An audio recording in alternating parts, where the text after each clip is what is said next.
لو نزل فايتني ماشي. حتى كمان هقول لك كمان، انا بقول لك هو لو نزل فايتني مش هيعرف يجيبني. ليه؟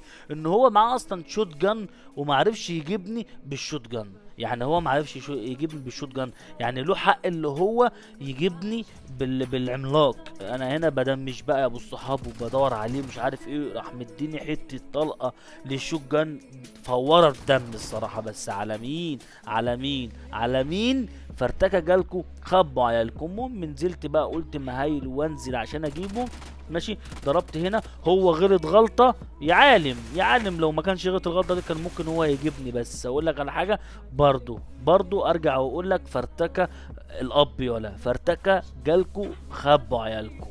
المهم يا ابو الصحاب ما زلت مستمر في التحدي بتاعي ان انا اجيب الجيم دوت سولو سكواد على الاقل خالص ب20 كيل. يعني على الاقل خالص ب20 كيل، اكسب الجيم ما اكسبش الجيم، المهم ان انا يبقى معايا 20 كيل.